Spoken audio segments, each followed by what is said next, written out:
The Raft, a life awareness journey, a path to happiness, health and well-being, by me, Robert Holmes. Chapter 1, Acknowledgements. A special mention to all the people in my world who have taught me so much. You together have saved my sanity and indeed my life.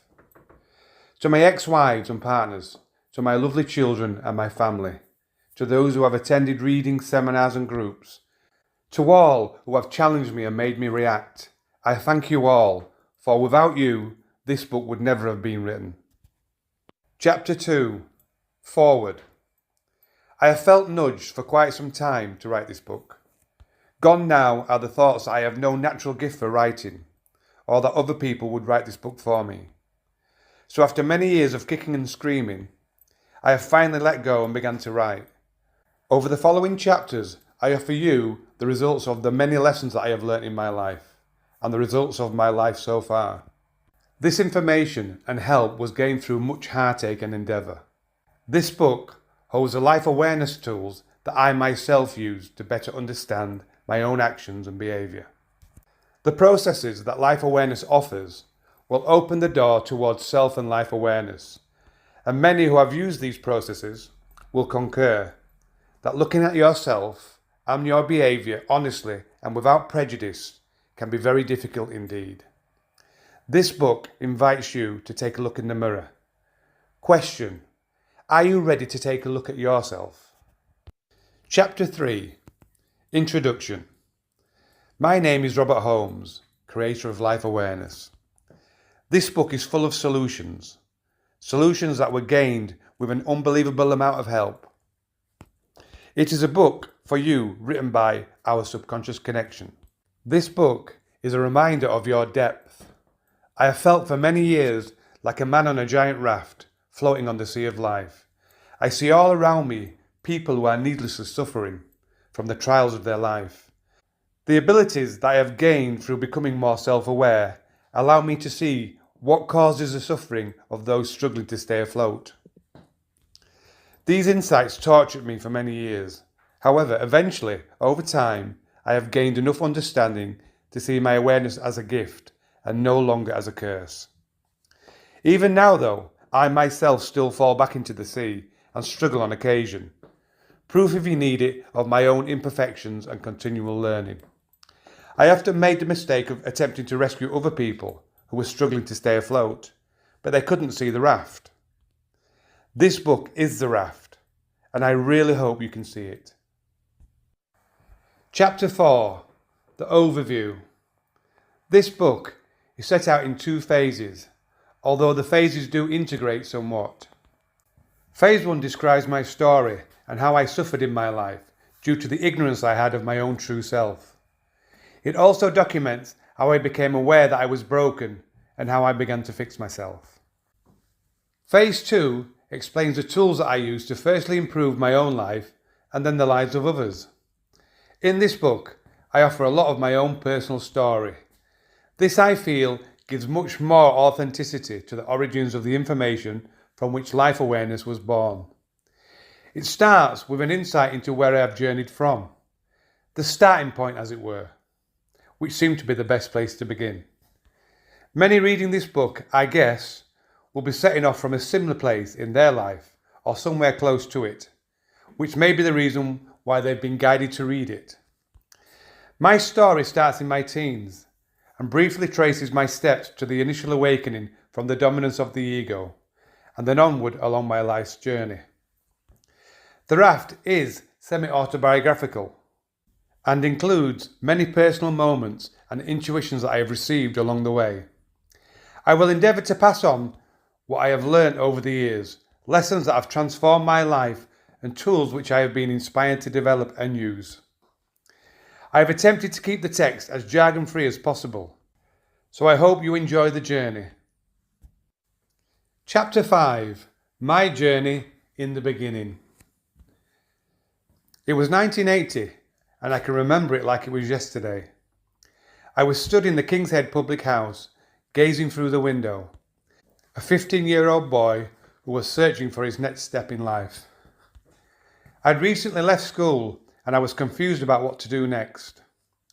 Many around me were to follow their family tradition, to work in the local pit. It was a tradition that many people tried to force me to follow, but I knew with utter certainty that mining would never be the career for me. I was staring through the window at the Crosshill Road junction. The junction was symbolic of the crossroads in my own life. My head was filled with the thoughts of other people's lives that I had heard or read about. I had recently finished reading a book covering the life of Mahatma Gandhi, and I remember thinking, did Gandhi ever feel as lost as I do now? How did the great explorers' lives go in the direction that they did? I felt that there was a lot more to life, a lot more than seemed to be on offer. I had questions and more questions, but there seemed no apparent answers. I, like many 15-year-olds, had no idea what I wished to do. I didn't even know my next step. The careers officers at school were of little help to me. In fact, my whole school life seemed meaningless. I often thought that maybe they should teach us to read, write, count, and then leave us students to learn for ourselves. School never ignited any interest within me. The teachers seemed to try their best, but once I'd left the classroom, I rarely retained the information taught. It never seemed to stimulate my interest. Our careers advisor had little to offer those of us who had finished school with little or no orthodox qualifications. Thinking back, I was often asked throughout my school life, "What career would you choose, Rob?" I would always jokingly say that my life is my career, and little did I know how very true that statement would turn out to be. So through my school years, and for many years after that, my main objective in life was to find stimulation, and very often that stimulation took the shape of inappropriate behaviour. One thing that was very apparent to me was my strong will not to be a follower. I didn't join any groups or cliques. I was a definite individual who ran his own race. Although my confident exterior hid a very soft, insecure interior, I was determined to do what I felt was right for me. When I was around 9 years old, I became very aware of how people try to control my life, and I decided there and then that I would start to take control of my own destiny. By the time I was 15, I gained what I thought was control, and I refused to conform to anything that didn't feel right to me. 2 weeks after my crossroad daydream, my next step began to show itself. Chapter 6. Into Europe. A knock on the door of a house in Hemsworth. Hemsworth, a small mining village in West Yorkshire, is where I spent my early teens. I opened the door to reveal a friend of mine called Robin. He asked if I was going to the club. The Wheel Youth Club was situated in the local high school and was one of my favourite places. My friend and I turned up to the club to find it very busy and vibrant. There was definitely an extra special buzz about the place. There were lots of new faces. I noticed one familiar face, Jackie, from school, and I asked her about the new faces. She said that they are a German exchange group visiting for a week.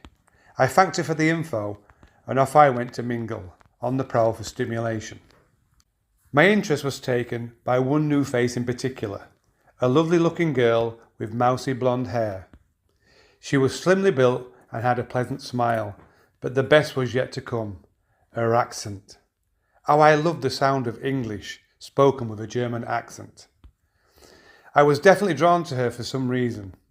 I introduced myself and she responded by telling me her name. "I am Susa Strun," she said. Susa was a clerical worker from Castrop. She was in Hemsworth visiting with her local youth club. Apparently, Hemsworth and Castrop are twin towns, and to commemorate the fact, the leaders of both youth clubs had arranged an exchange visit. I felt like I could have listened to Susa speak all night, and so I was delighted when she asked me to join her group for a night out. Susa and I sat at the bar talking. She explained to me that she had a boyfriend back home in Germany, which left me feeling a little deflated, if I'm really honest. But Susa and I were inseparable for the remainder of the trip. When she returned home to Germany, we kept in touch via letters, telephone calls, etc. My friendship with Susa meant that my mind was now focused on going overseas. As soon as I decided to visit Kastrop, the relevant means and knowledge seemed to present itself to me. At the time, I wasn't consciously aware of the fact, yet with hindsight, I found it amazingly serendipitous. I gained some money for my passport by teaching the local pub landlord how to play the guitar. Extra hours drinking for me and my friends was an added bonus. A man called Sean, whom I chatted with at times when we met in the street, gave me some very useful information.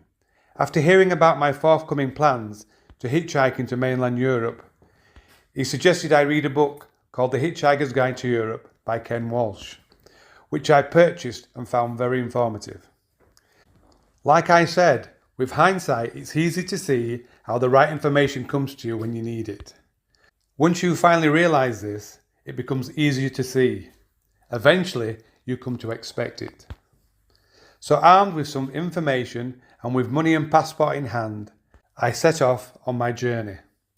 I took a bus to Wakefield. From there, I hitchhiked to Hull, where I boarded the overnight ferry to Rotterdam. The following day, I hitchhiked through Holland and then across the border into Germany.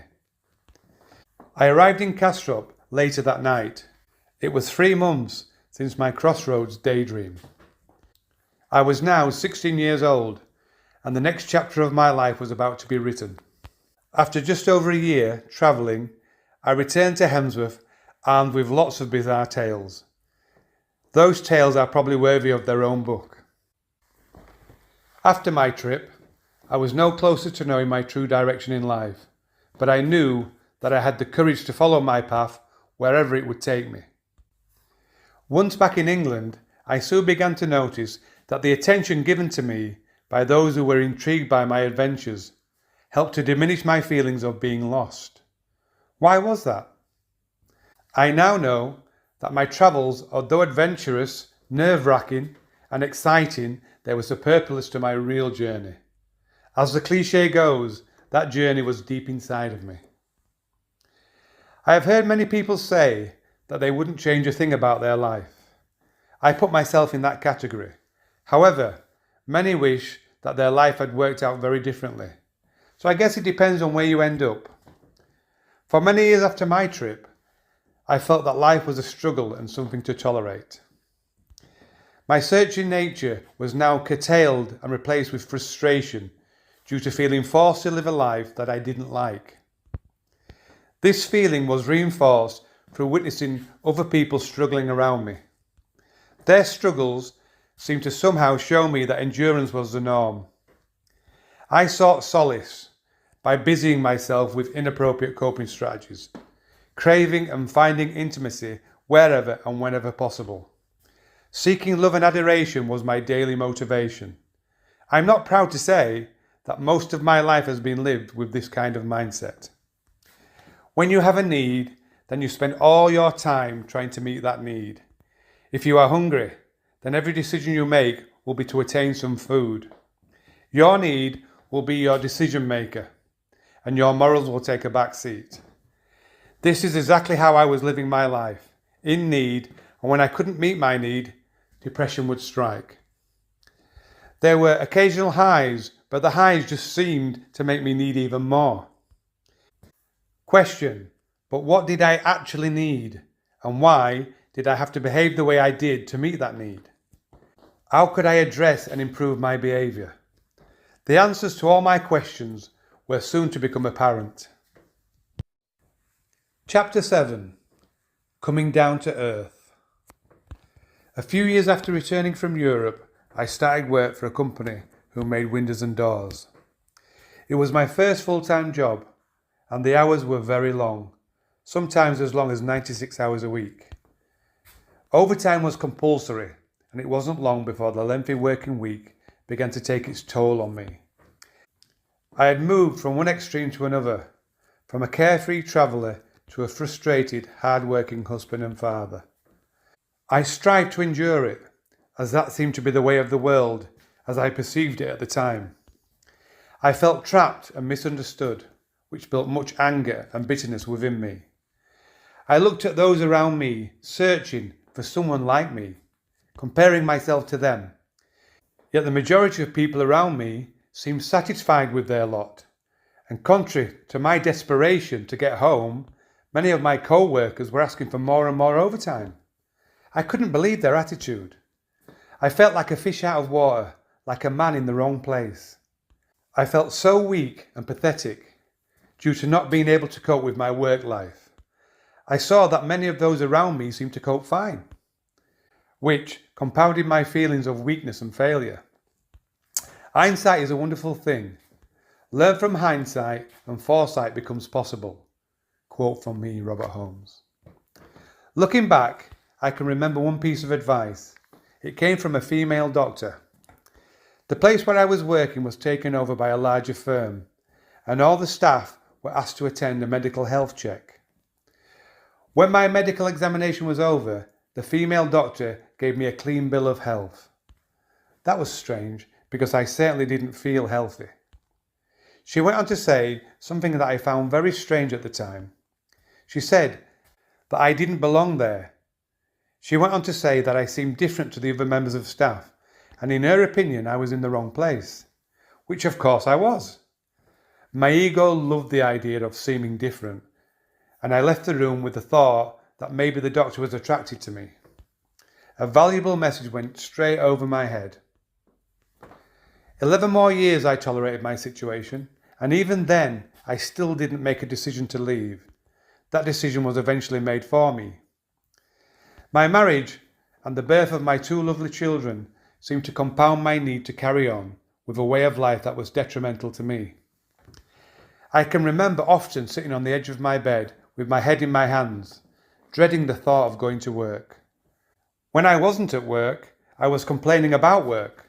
I remember nights drinking with family and friends where we would complain together, agreeing about our terrible working lives and how if we won some money we would change our lives. My unhappy feelings were mostly held inside. There were no tears, nothing to show on the outside that I was so unhappy.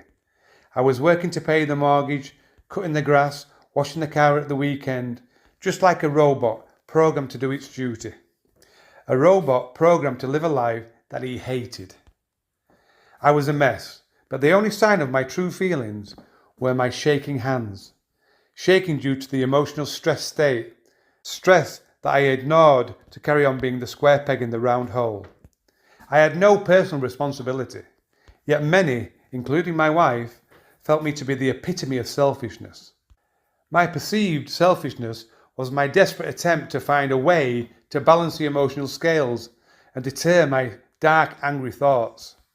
My situation was all of my own making. No one else forced me to carry on with a way of life that was obviously damaging me. There was no gun to my head.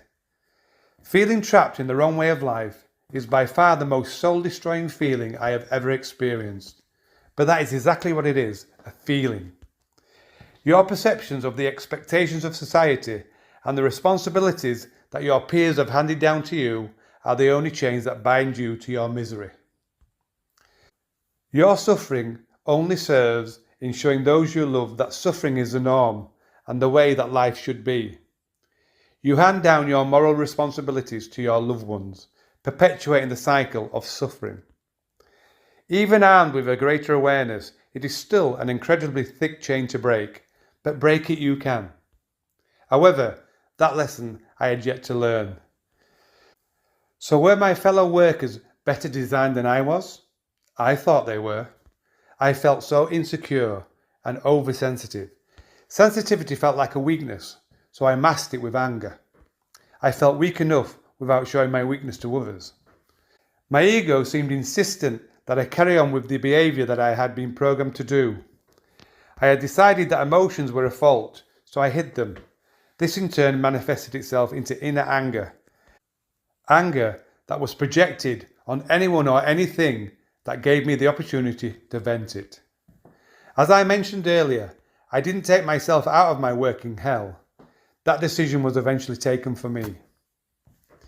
Wisdom, I believe, is knowing when change is imminent and then welcoming it. Ignorance is holding on desperately to what you know to create misery. That's a quote from Robert Holmes. The factory where I worked eventually closed down and I found a new job. I felt a little happier with some redundancy money in the bank. How often we think that money is the answer. Maybe enough money for an apartment in the sun, I thought. I love the sun, and I found that sunny holidays helped me to cope. So I loved our holidays abroad. At the end of the holiday, I never wanted to go home, and I yearned to move to a sunnier climate. However, my wife was of a different opinion, so we didn't.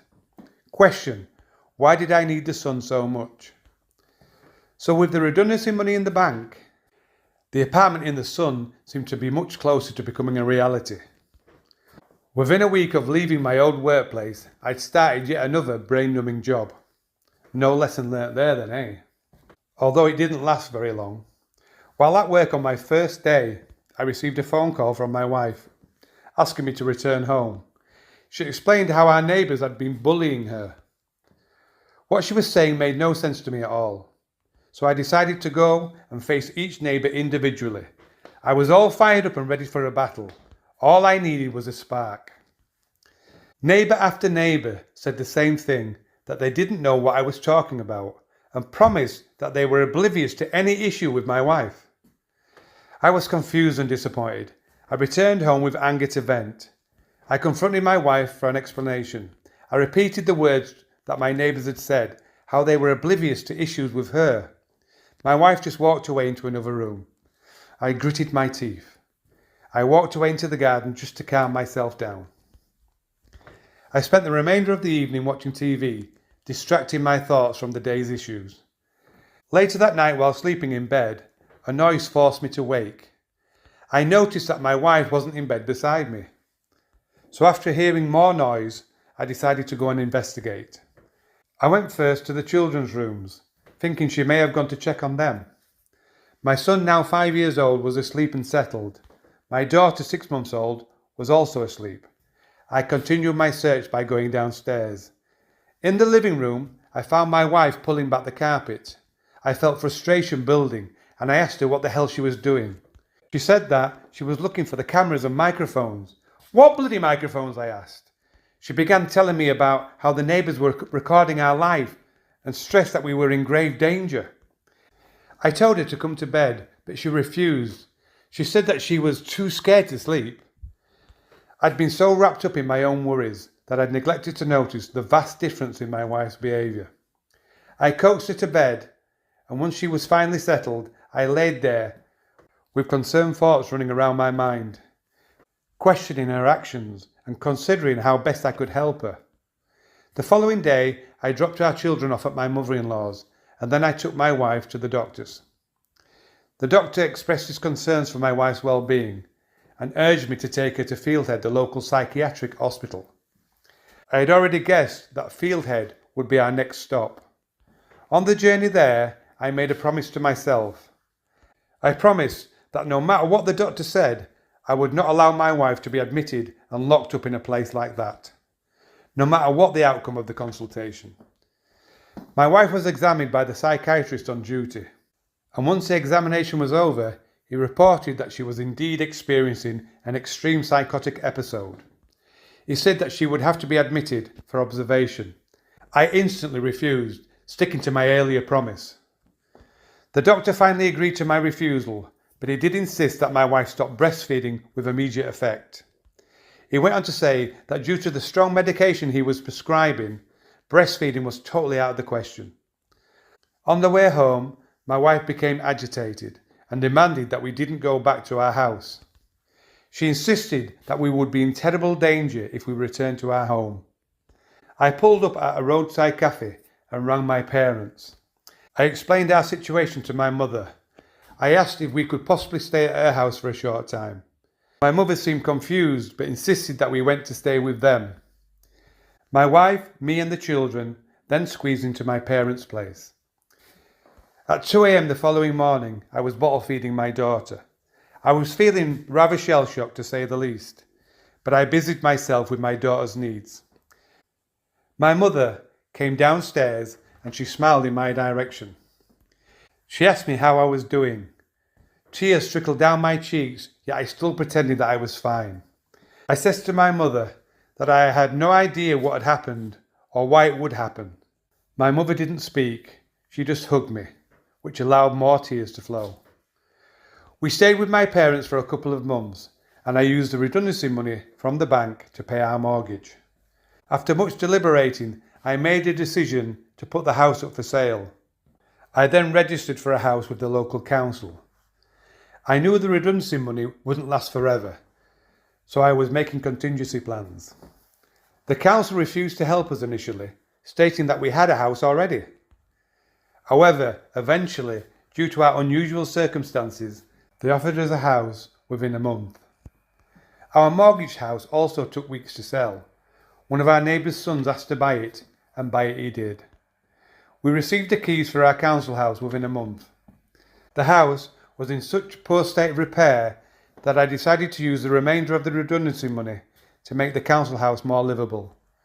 We sold our house at a loss, and over the month that it took to sell our house and to move into our new house, my bitter thoughts had concluded that I would never work again. All those years of working in a job that I hated, and just when I was about to reap some benefit, a place in the sun, it was swiftly taken away. We settled into our new surroundings the best we could. My wife was like an innocent child due to the effects of her medication. She also had regular visits from a psychiatric nurse, who I must say was very supportive. She always inquired about my well-being, to which I would always answer the same, I'm fine. Eventually, just by luck, my wife was diagnosed with thyroid malfunction, a gland malfunction, and thus the causes of her mental episodes were explained away. Now off the mind-numbing tablets and onto the thyroxine, she began to pick up quickly. The menacing voices in her head began to subside. She also had counselling sessions that seemed to help her. She began to recognise and understand some of her own true feelings.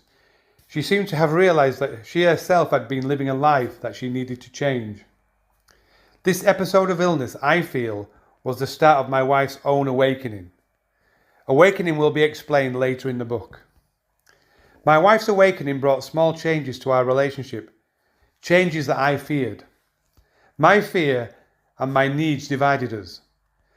The psychiatric nurse became more and more concerned about me and how I was coping. It was as if I had kept going until my wife's awakening, and now I was taking stock of my life and I wasn't happy with my conclusions. So when the nurse asked me again how I was feeling, I just broke down. The strain of the last 2 years finally telling on me. This was the start of me giving up on my life. Maximum strength antidepressants seemed to do the trick. And I soon enjoyed the numbness. At last, I didn't care at all about anything. The tablets managed to keep my thoughts away from the obvious issues, lessons I had in my personal life. I'm not proud to admit it, but at the time, I genuinely preferred my wife while she was on medication. Her numbness made it easier for me to tolerate my own life. Now that she was off the medication, my wife's understandable frustration due to the lack of communication between us pushed us further and further apart. The tablets and the unhappiness gradually shut me down more and more. I believe that if we continue to experience a difficult situation, a situation that you feel unable to change, then you will have to shut down and become numb. Some people are numb by their own subconscious mind. Some, like me, need medication. The numbness gives a person time to stabilise. With hindsight, my feelings about my wife taught me much. When she was improving, I encouraged her to remain ill, to meet my own need to cope. I have experienced this for myself, and I have seen signs of the same behaviour in the people I see around me. Chapter 8. Calm before the storm. As I mentioned earlier, I refused to work, but I did engage in voluntary work. I had taken an interest in running a local football team, and due to my obsessive personality, it became a focus of my life. The football team soon became a community group, and I threw myself into the dealings of the group wholeheartedly. I wore many hats, including trainer, coach, fundraiser, DJ, to name but a few. I had finally found my first appropriate coping strategy, my escape from life's troubles. I realised that helping others can help you ignore your own issues, which is fine over a short time. It turned out to be an excellent way to escape my inner turmoil. One evening, while editing the team's website, an advertisement for birth sign traits popped up. I would normally just delete pop-ups immediately, but I found myself reading about mine and then my wife's traits. I read with interest the appraisal of how the two interacted, and it struck a chord with me. However, being the type of person who didn't believe in anything that wasn't factual or proven, I decided to look into birth signs in my own way. I asked all my family and friends what their birth signs were, and the results began to interest me. Coincidence after coincidence arose. I decided to keep an eye on this birth sign stuff. Chapter 9. My Barrier. I began to realise that the antidepressant tablets were numbing my reaction to other people's opinions, but not to the opinion that I had of myself. Other people's reactions to me seemed to indicate that I came across as a very controlling and egotistical person. Looking back, I believe that this was largely due to my attempts to mask my own insecurities. Insecurities caused by my lack of understanding of my own true self. I had many masks to elude myself and others, but I felt that I was a needy adrenaline junkie seeking constant fun. Even the work that I did for the community group was really for myself. Speaking of masks, I can remember a recurring nightmare that I had as a child. In my nightmare, I was running down a dark tunnel and I was being chased by something horrible. Then, just when I felt the horrible thing was about to catch me, I would find myself in the light. The light revealed my whole family standing at a local bus stop. I felt such relief at the sight of my family, and I shouted to them for help. Yet when I reached them, they all said they didn't know who I was. I was devastated, and I would wake up crying my eyes out. My subconscious was showing me that I didn't know who I was, so how the hell could my family know who I was? I had so many masks that even I was unsure which mask was the real one. I seemed to have only two ways to show my emotion, through ecstasy or anger. I felt totally lost and had no idea who I was supposed to be or where I was supposed to go. I suffered many years of hurt due to my fear of showing my feelings. My behaviour led to me constantly internalising my thoughts, and thus created my own confusion and depression. The fun that I created for myself needed to be a big experience to enable me to feel it through the numbness. Yet no matter how high the high, the low was soon to follow. I was spiralling out of control. Other people may have loved my life with one adrenaline rush after another, yet I still didn't seem to fit into the world around me, no matter how hard I tried. I rarely felt happy, yet always forced a smile and pretended. I felt my heart was good, but my actions I felt were not. Many I see around me live as I did at this time, with varying degrees of severity. I now know that the only way forward is to escape the illusion of life. The way to salvation, the starting point, I believe, comes through an awakening. Chapter 10. Awakening. The awakening comes in the form of a massive trauma, such as bereavement, a near-death experience, a serious illness, or by a general wearing down by a sequence of events. In my present role as a therapist, many people who I have worked with over the years have been made to feel by their illness or trauma. Being desperate or close to death brings sensitivity, and they feel more alive than at any other time in their life. What a travesty then, that they awake only after such terrible trauma. Wisdom, I believe, is learning this lesson early and minimising the suffering. I was born not wise, but I write in the hope that you are the wise one. The awakening is the start of salvation and the beginning of the end of needless suffering. For me, my awakening was brought about due to living a life that I couldn't understand or cope with. The depression that ensued, and ultimately my brother's passing. In this book, I will share much of my own experience, warts and all. My sister and I accompanied our brother to the city hospital for an endoscopy, a procedure where a camera is threaded down the throat and into the stomach. My brother was suffering from stomach troubles and was struggling to digest food. After the procedure was over, the three of us sat waiting for his results. In no time at all, we were called to the consultant's office. The doctor looked my brother straight in the eyes and said, "It's a mess down there, I'm afraid," speaking of the cancer he had discovered in my brother's stomach. My brother's lip quivered, and my sister consoled him. I felt strangely numb, probably due to the large number of antidepressants that I was on at the time. My sister Maria and I became weekly visitors to see our brother. Maria was of a caring disposition, so when my brother mentioned that he had developed sores due to his treatment, my sister jumped to the rescue and made lotions to apply to her patient. I feel I must stress that the other members of our family all visited our brother and will have learned different things from my brother's passing. I only give what I have seen, and I mention only my sister Maria as we visited our brother on a weekly basis together. I now know my sister and I were on a parallel learning curve. Towards the end of our brother's earthly life, he resided in a local hospice. Maria decided to volunteer at an hospice too, to further empathise with her brother. After his passing, she studied and became an excellent nurse, qualifying at the age of 42. Then, at the age of 45, she won a nursing award for outstanding achievement in improving patient care. She now works as an hospice nurse.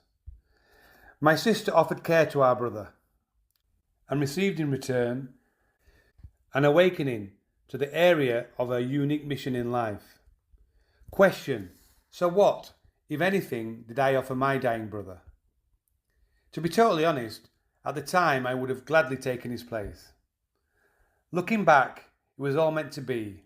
My sister and me attending the consultation, the weekly visits to see our brother. I realise now that my brother and I communicated with one another on a different level to most. I listened and heard my brother's anxieties, worries not for himself, but for those who would be left behind. Right to the end, he was so selfless. We indulged in real heartfelt conversations about his life and his death, interrupted on occasion by the emotional tears. His tears shed not for himself, but for his loved ones. His main concern was for their emotional and financial well-being after his death. I once attended a counselling course designed for home helps, and I can remember one particular thing that was said. The tutor mentioned that we may be chosen by a dying person to discuss their imminent death. We were advised not to cajole the client in an attempt to move the conversation to a more comfortable topic, but to allow them to express their sincere thoughts and concerns. As a non-family member, he went on to say, we may be the only person that they can be honest with about a very emotional topic. My brother and I were not particularly close before the diagnosis, yet through the last 2 years of his life, he showed me his true nature. No more sarcasm or numbness, just real thoughts and feelings. I felt blessed by what he'd shown me. Since then, I have learned that all people deep down are as lovely as he is. My brother died aged just 46, and his passing gave me a light in the dark. He showed me that time waited for no man. Shortly after his passing, I left my marriage. No one to blame, just space needed to grow. Although at the time I thought I was leaving my relationship, in reality I left my whole life. Leaving my 2 children was by far the hardest thing that I've ever had to do. Soon after leaving my wife, I left the area in the hope of finding some of what my brother had shown me in our talks. I was still lost and ignorant and in my own hell, but my brother gave me a mission that was birthed from the honesty of his own passing. I had been given a glimpse of what life could be like. I now understand that my brother was the first person I connected with on all levels. And he helped me as much as I helped him. I, like my sister, had been shown the area of my life's work. My sister was suited to the caring, attentive part of my brother's care, yet when my brother wished to speak about feelings regarding dying, she would get too upset. I, on the other hand, was able to listen to my brother's anxieties and offer solutions. I realised for the first time that my sister and I had different talents, and to see my sister's talents used in the right area inspired me to learn more of her gift, a gift that I had pushed away for many years. There is a silver lining in every situation, the lesson that makes all the difference. Everything happens for a reason, and a good reason at that. Having faith in this and acquiring the ability to see the good in everything is essential to gaining sincere peace. I currently have this faith, but at the time I wasn't yet so blessed. So after leaving the life that I had lived for so long, leaving my wife, my friends, and my family behind, the only link to my old life that I clung to was my children. How I hope my children will read this book and be blessed to see the silver lining. I feel I must stress that I didn't leave anybody with thoughts of anger or disdain. I didn't blame anyone else for my situation. I was running scared and seeking my own salvation, and I had no time or yearning to judge others who may or may not be seeking theirs. I was still on the maximum dose of antidepressants, so still numb, as I set off in search of a partner who could offer me the honest connection that my dying brother had brought to my awareness. I met many women, and I became needier and needier after each liaison. The more women I met, the more depressed I became. Question: why was that? I was at a very low point in my life. It was a time when I felt worthless and desperate. All I really knew was that I wished to feel a connection like the one my brother had shown me. I insisted that I wouldn't put up or shut up for any woman. I couldn't put up and shut up for the sake of my children, so I certainly wouldn't put up and shut up for anyone else. I found myself seeing many women, which I tried to hide from most people, especially my children. However, I was brutally honest to the women that I was seeing.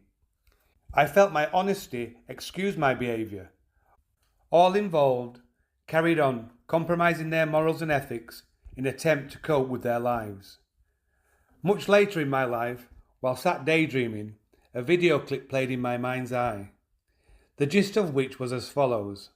If I hold a gun to your temple, and I truthfully tell you that I'm going to blow your brains out, does it help you feel better about it, the fact that I've been honest?